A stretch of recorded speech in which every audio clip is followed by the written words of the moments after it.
What's up, world? Welcome back to Cancel Thoughts. It's your boy Better Days here with Valentine's Day having come and gone, guys. Right around this time of the year is when the ghost of the bitter bitch likes to make her appearance. So I want to dedicate today's video to her because she needs some attention. Before I get into it though, guys, if I by the end of this video earn you guys a subscription, do me a solid and like the video and subscribe to the channel, guys. It only takes a couple of seconds and it helps out more than you guys realize. That being said, let's get right into it.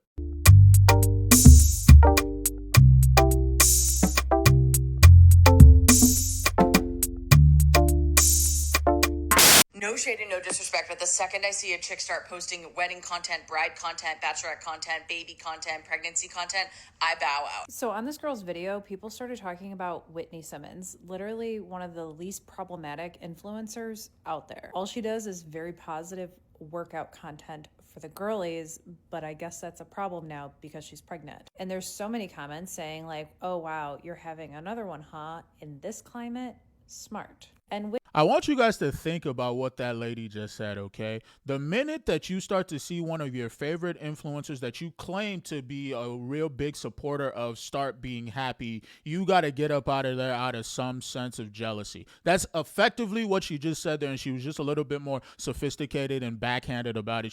The minute I start seeing her posting, what's wrong with baby content? Well, I don't necessarily even like baby content, but what's wrong with bachelorette content? What's wrong with her showing and documenting her pregnancy? What's wrong with her doing that to try to have that for other women to try to aspire to accomplish? Like, I don't see that whatsoever. That just goes to show you, though, that misery just loves company. And one of the things that I always say to a lot of ladies is do not, especially if you're in a relationship and you're trying to make it work, do not listen to your single friends, because those single friends of yours do not want to see you be happy. They do not want to see you and your significant other continue to progress in you guys' relationship, because they want you all to themselves. They are very, very selfish in that way. And the fact that there are other ladies in the comment section supporting this nonsense, to me, just goes to show you that the whole sisterhood nonsense and the whole feminist, we stand with women and we are just for the empowerment of women nonsense. Shut the fuck up. It is all a charade. They do not care about anything. Whitney, she did not need to jump in, but she jumped into this girl's comment section and said, disappointed because, ? I am a 33-year-old woman and have been with my husband for 9 years. If you actually followed anything I've done in the last 10 years, you'd know I've always talked about being a mom one day. And there are so many comments like this. Have you seen the state of the world right now? In my mind, anyone getting pregnant on purpose is being extremely selfish. Even if you know your kid will be financially secure, we have no idea how climate change will affect today's babies' daily lives when they grow up. And again, there were so many comments like this that today is like the worst time to ever have a kid, because have you seen the state of the world right now? So let's do that. Is just straight up horseshit to me. They will just try to rationalize their jealousy in any way, shape, or form that they can. Let's think about this, okay? And I think she's about to get into this as well, but I want you guys to think about this, all right? Right now is probably a better time than it's been in human history to have a child. Hear me out. We're not going through any world wars. Things like climate change aren't that impactful on your individual life to where your children are, you should be worrying about like that in an existential sense, because your children aren't going to be able to live on this planet because global warming is just going to impact them so profoundly. It's like we're living through global warming right now. How big of an impact is it having on your individual life? Now, there is an aspect of financially and economically, things are kind of tough right now for younger people to try to like make children and form families or whatever. But to me, it's not it's a little bit harder, but it's not as hard when you compare us to like previous generations when it comes to what they had to go through when it comes to things like the Great Depression, World War I, World War II. They still fessed up the courage and had the wherewithal to have children. Yes, I get it. The economic competition wasn't as like terrible as it probably is right now because of the amount of, or the seemingly lack thereof, financially capable people there is right now in America.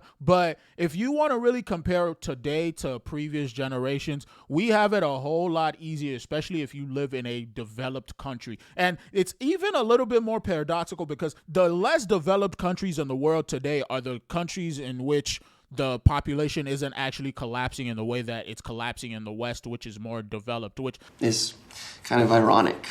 little activity. Let's imagine life, how it was 100 years ago, 200 years ago, and I want you to compare it to today and tell me who has it worse off. So let's start by this. Put down the smartphone. I'm going to need you to go unplug all the electricity in your house and also your gas. So that goes your temperature controlled house. So if you want it cool, good luck. If you want it hot, you're going to have to get wood and burn a fire. And while you're at it, make sure you unplug all of the plumbing in your house. If you want to use the bathroom, you need to use an outhouse, even in the middle of the night. Or you can use a night pot and then go empty it in the morning. And if you live in the city, you're going to put it all in a pot and then just dump it over your balcony. And then when you walk the streets, you're going to just be surrounded by everyone's feces. And if you're hungry, you're going to have to cook from scratch literally everything. And in order to get the supplies to eat food from scratch, you're going to need to grow your own food or butcher your own food. And then you need to start the fire for your oven to work and then cook like that. And again, there's not running water. So if you need water to cook, you need to go to the local well and get fresh water. And there's no days off. So if you get sick, I mean, you want universal healthcare now. Talk about no healthcare. All of those. Anna, here's the thing, love. You're speaking logical facts. They just do not care to hear. They're not coming from a place of logic. They're not coming from a place of coherent thinking. All they're coming from is how they feel about their own individual circumstances, and they're trying to extrapolate that onto the world.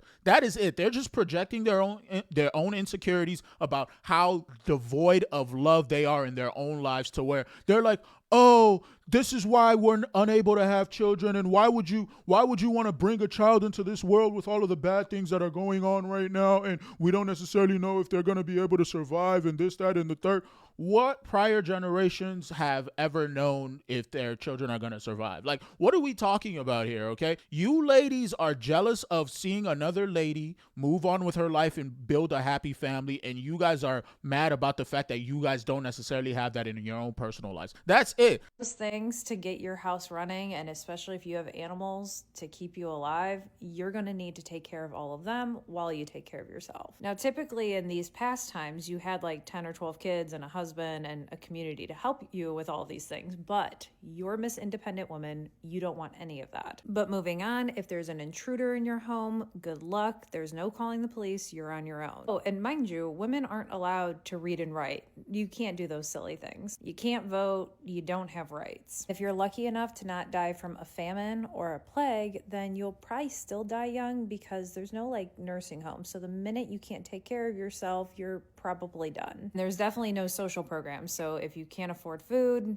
there's no social program for that. If you can't afford housing, there's no social program for any of that kind of stuff. To cook, clean, to heat your house, to butcher animals, to grow your own food, all of that is on you. So do you really think we have it worse off today than we did back then? Women's rights movement was never about us not having no man. Women's rights is about us choosing what we want to do, whether that is a career, whether that is marriage, whether that is being a stay-at-home mom. We should have choice and we should be treated equally. But yet a lot of women today think that women's rights is you have to have a career, no man, no children, even if you're miserable your entire life. I think we've lost the plot here. I actually disagree largely with the idea that the women's movement, it might have started off as that, but it morphed very, very quickly into you guys have to do exactly what we say. And if you guys step out of line, we are going to cast aspersions on you and basically ostracize you from our women's movement and call you a misogynist, or say you have internalized misogyny or whatever because of the patriarchy that protects us simultaneously. So we want certain aspects of it to stay around, but we also want the other aspects of it that we hate to just be done away with.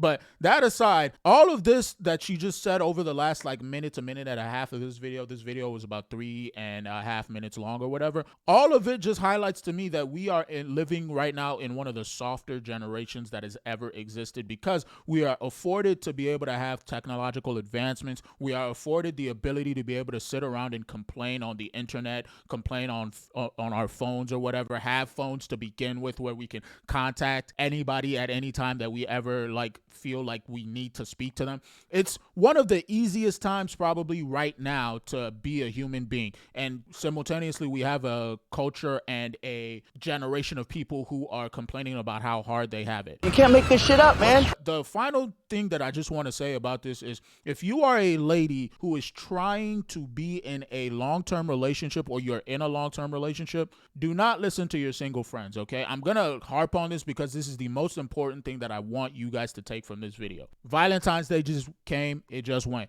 There were a lot of single ladies out there who were looking to essentially destroy other people's relationships. That's what this was. That's what I see on a regular basis on the internet, especially every year. It's literally like clockwork at this point, where you see a bunch of ladies come on the internet complaining about how relationships are terrible and how men are evil or whatever, and then secretly you kind of know that they wish they had a relationship. They wish they had a man to share Valentine's Day with. They wish they had a family to cuddle. All of that stuff. But when they come on the internet, they literally say the opposite, and they try to destroy other people's relationships. Do not listen to any of your single friends. Dumb bitches do not want to see you do well. They do not want to see you leave them behind. They just don't. That's just the reality of the situation, and they can say all the bullshit about how they just want the best for you or whatever. Those are not the results that you guys are getting when you continue to hang around with your single friends. That's just is what it is. But I'm going to leave it there, guys. Let me know in the comments down below what you guys thought about this video. And have you guys noticed every single year right around Valentine's Day, this thing where women basically go on the internet and complain about relationships? And I want to specifically highlight women on this, because I don't necessarily see a bunch of men going on the internet right around these times complaining about the exact same things. It's primarily women. So let me know what you guys think about that in the comments down below. As always, I want to thank you guys for joining me on this video. You guys could have been anywhere else in the world, but you chose to be here with me, and I really do appreciate you. If you liked what you heard today, do me a solid and like the video, share the video, and subscribe if you haven't already. Those things really do help out the channel a lot, guys. And if you didn't like what you heard, thanks for allowing me to occupy your time. Consider leaving a comment in the comments down below, letting me know exactly what it was that you disagreed with, and maybe we could talk about it. Either way, I appreciate each and every one of you guys for pressing play on this video, and I'll see you guys on the next one. Peace.